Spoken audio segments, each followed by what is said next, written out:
आपको बताए गए थे ALU, EU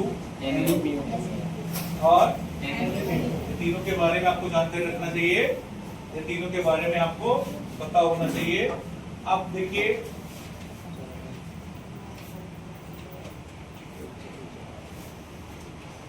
छोटा करने के लिए क्या करेंगे, ओपन कर्ली ब्रैकेट का इस्तेमाल करेंगे। देखिए CPU है, दिखाई पड़ रहा है सबको। पूरा नाम क्या होता है, सेंट्रल प्रोसेसिंग यूनिट, ठीक है, इसको कहते हैं।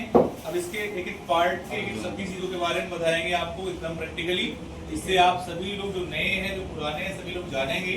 पहला ऑप्शन तो ये होता है कि ये इसका जो होल बॉडी होता है, ठीक है, होल बॉडी यानी ऊपरी आवरण, इसको क्या बोलते हैं, इसको क्या बोलते हैं, इसका नाम क्या है, इसको कहते हैं कैबिनेट। क्या कहते हैं, किसी भी डिवाइस का ऊपरी पार्ट जो होता है वो क्या कहलाता है, कैबिनेट। कैबिनेट में सबसे ऊपर क्या होता है, सबसे पहले ऊपर का भाग होता है, पहले सामने का भाग होता है, ये आपका कहता है फ्रंट पैनल। तो क्या बोलते हैं, फ्रंट पैनल बोलते हैं। और ये पीछे जो होता है इसको क्या कहते हैं, बैक पैनल, ठीक है। तो फ्रंट पैनल और बैक पैनल के बारे में जानना आप लोगों के लिए बहुत जरूरी है, ठीक है। क्यों जानना है, क्योंकि बैक पैनल पे आपको पूरी सेटिंग मिलती है, कहाँ पे क्या सेट करना होता है, और फ्रंट पैनल पे क्या मिलता है आपको, फ्रंट पैनल में भी कुछ सेटिंग मिलती है, पावर बटन मिलता है, रिस्टार्ट बटन मिलता है, ठीक है, और कुछ USB पोर्ट के ऑप्शन भी मिलते हैं, ठीक है। ये आपको जानना जरूरी है। तो हम लोग सबसे पहले फ्रंट पैनल जान लेते हैं, फ्रंट पैनल में क्या क्या चीजें होता है, ठीक है। फ्रंट पैनल पे दो बटन दिए गए होते हैं, किसी भी CPU में दो बटन आपको मिलेंगे और किसी में एक ही मिल सकता है। ये पावर बटन होता है, पावर बटन का मतलब होता है यहाँ से कंप्यूटर को ऑन करना और यहीं से ऑफ करना, ठीक है। कंप्यूटर दो प्रकार से CPU ऑन ऑफ होता है, कौन कौन सा, कोल्ड बूटिंग और वार्म बूटिंग। कोल्ड बूटिंग का मतलब होता है कंप्यूटर ऑफ है, ऑन करना, और वार्म बूटिंग का मतलब होता है कंप्यूटर हैंग कर गया है तो हम रिस्टार्ट करते हैं तो उसको कहते हैं वार्म बूटिंग, ठीक है। तो ये एक है ऑन ऑफ की बटन और एक है रिस्टार्ट की बटन। नीचे आपको दिया गया होता है, यहाँ पे सेंसर दिया है, इसके नीचे फिर क्या नाम है आपका USB पोर्ट दिया गया है। USB पोर्ट में कोई भी USB डिवाइस को यहाँ पे प्लग एंड प्ले कर सकते हैं, ठीक है, यानी लगाइए और उस डिवाइस को चलाइए, जैसे mouse, keyboard, pen drive, web camera या अन्य कोई भी इनपुट डिवाइस हम लोग यहाँ पे लगाने का काम कर सकते हैं, आउटपुट डिवाइसों को भी लगाने का काम कर सकते हैं। नीचे दिया गया है ऑडियो पैनल। ऑडियो में एक है क्या नाम है आपका माइक्रोफोन के लिए है और एक स्पीकर के लिए। माइक्रोफोन और स्पीकर भी यहाँ पे लगाने का काम कर सकते हैं, ठीक है। नीचे आपका क्या नाम है, यहाँ पे एक USB पोर्ट और दिया गया है। कई सारे अलग अलग ब्रांडों में अलग अलग प्रकार के कैबिनेट में आपको मिल सकते हैं। तो यहाँ पे ये फ्रंट पैनल होता है, इसको आप इस तरह से देख सकते हैं। लेकिन अब हम चलेंगे बैक पैनल पे, ठीक है। बैक पैनल सबसे इंपॉर्टेंट होता है, इसको लगाना, इसको जानना बहुत जरूरी होता है, ठीक है। सबसे ऊपर आपका लगा हुआ है यहाँ पे SMPS। SMPS का पूरा नाम स्विच मोड पावर सप्लाई होता है। स्विच मोड पावर सप्लाई होता है, इसका काम होता है पावर को कन्वर्ट करना, ठीक है। पावर को क्या करना होता है, कन्वर्ट करना। AC को DC में, अल्टरनेटिव करंट को डायरेक्ट करंट में बदलना होता है। यानी कि यहाँ पे हम आपका AC करंट 220 वोल्ट देंगे करंट, ठीक है। सीधा यहाँ पे देखिए बना हुआ है, ये आपका पावर प्लग यहाँ पे लगाया जाता है। ये SMPS पूरा है, SMPS में हम पावर प्लग करेंगे, ठीक है। SMPS में यहाँ फैन लगा हुआ है, इसको कूल करता है, इसके माध्यम से अभी इसको अंदर खोलेंगे तो बताएंगे आपको अंदर क्या क्या लगा होता है, ठीक है। फिर नीचे मदरबोर्ड का बैक पैनल दिखाई पड़ रहा है।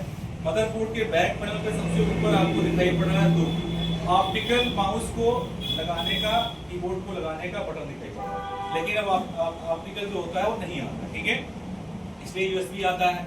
नीचे आपका ये पोर्ट है, इसको कहते हैं VGA port, visual graphics array होता है पूरा नाम इसका।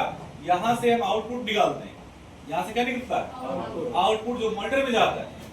इसके बाद फिर यहाँ HDMI पोर्ट दिया गया। अब VGA का जमाना जा रहा है, अब किसका आ गया है, HDMI, high definition multimedia interface होता है, जिससे हम लोग क्या नाम है मल्टीमीडिया इंटरफेस लेते हैं। फिर USB पोर्ट दिए गए हैं, फिर यहाँ पे LAN पोर्ट दिया गया, ठीक है, LAN नेटवर्क पोर्ट दिया गया है। यहाँ पे हम लोग LAN का तार लगा सकते हैं, यानी LAN से नेटवर्किंग कर सकते हैं, इंटरनेट को चलाने के लिए इस्तेमाल किया जा सकता है। दूसरे सिस्टम पे आपको सॉफ्टवेयर या हार्डवेयर को, रिसोर्सेज को शेयर करने के लिए इस्तेमाल किया जा सकता है, या अन्य कार्यों के लिए हम LAN पोर्ट का इस्तेमाल कर सकते हैं। पीछे भी हमें ऑडियो पोर्ट दिए गए होते हैं, और माइक्रोफोन का पीछे भी पोर्ट दिया गया होता है, इससे जोड़ सकते हैं। ठीक है, ये होता है आपका बैक पैनल। बैक पैनल को हमें जोड़ना होता है। ठीक है, अब इसको खोलने के लिए सबसे पहले यहाँ पे बैक पैनल के दो यहाँ पे होते हैं पेज, इसको हम इस प्रकार से खोल लेते हैं।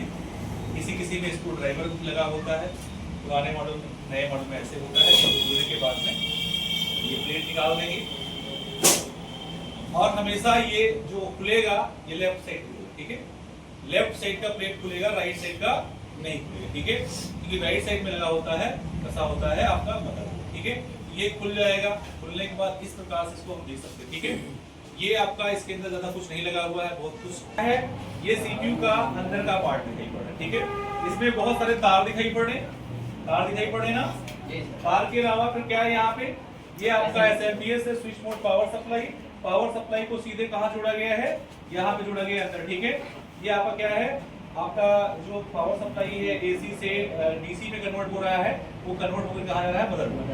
यानी मदरबोर्ड कितना कनेक्शन चाहिए, 12 वोल्ट। ठीक है, डीसी कनेक्शन भी चलता है। अब ये मदरबोर्ड आपका है। मदरबोर्ड खोलने के लिए हमें पेचकस की जरूरत होगी, स्क्रू ड्राइवर की जरूरत होगी। कैसे खोलेंगे, कुछ चीजें हम जैसे खोल करके आपको दिखा देते हैं। जैसे यहाँ पे क्या है, ये है आपका रैम। क्या होता है ये, रैम।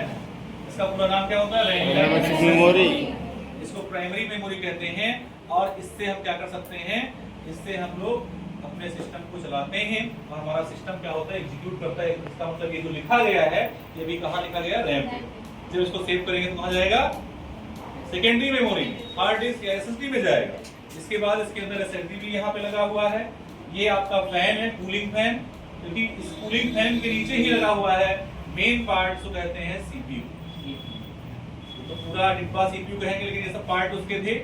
सीपीयू इसके नीचे लगा हुआ, जैसे सेंट्रल प्रोसेसिंग यूनिट कहते हैं। इसे हमारा माइंड होता है बहुत गर्म, जब काम करते हैं बहुत गर्म हो जाता है। ठीक है, कोई बीच में बोल देता तो क्या होता है, चिल्लाने लगते हैं, गुस्सा आ जाती है, तो पानी पीते हैं, माइंड को ठंडा करते हैं, है ना। स्टैटिक रैम और डायनेमिक रैम। ठीक है, हम लोग कंप्यूटर में डायनेमिक रैम का इस्तेमाल करते हैं, DDR1, DDR2, DDR3। ठीक है, इस समय DDR3 का इस्तेमाल किया जाता है। ठीक है, उच्च स्तरीय रैम का इस्तेमाल होता है। आप सबकी किताबों में लिखा गया है, इसको देखने का कार्य करोगे। ठीक है, तो अब हम इसमें दिखाते हैं आपको।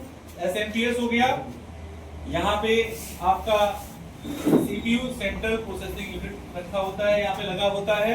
सीपीयू को कूल करने के लिए किसकी आवश्यकता होती है, फैन की आवश्यकता होती है। अगर फैन इसको कूल नहीं करेगा तो ये गर्म हो जाएगा, गर्म होकर के सारे सिस्टम को बर्बाद कर देगा, खत्म कर देगा। ठीक है, इसलिए इसको कूलिंग करने के लिए यहाँ पे फैन लगा होता है। ठीक है, इसके बाद में फिर यहाँ पे बायोस बैटरी है जो चमक रही है, यानी इसमें 24 घंटा हमेशा इसमें करंट होता है। इसमें करंट होता, क्यों होता है, इसके बायोस की सेटिंग को कंट्रोल कर पाए। BIOS means basic input output system होता है, यानी कि इसकी पूरी सेटिंग जो होती है उसको कंट्रोल करने के लिए इसका इस्तेमाल किया जाता है, बायोस बैटरी। यही बैटरी खराब है इसके अंदर, तो आप लोग देख पाते हैं कौन सी इसमें, जब हम लोग देख पाते हैं तो डेट एंड टाइम का सेटिंग हमेशा गड़बड़ है।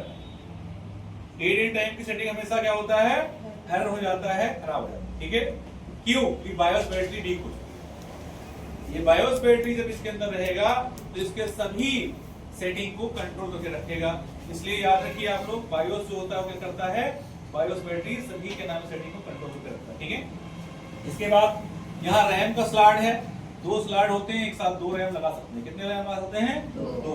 यहाँ नेटवर्क इंटरफेस कार्ड के लिए स्लॉट दिया गया है, ग्राफिक कार्ड के लिए स्लॉट दिया गया है। ग्राफिक कार्ड भी लगा सकते हैं, नेटवर्क इंटरफेस कार्ड भी लगा सकते हैं, अलग से हम यहाँ पे जोड़ सकते हैं। और ये पूरा प्लेट जिसपे लगता है, सारे एक्सटेंशन लगते हैं, उसे हम लोग क्या कहते हैं,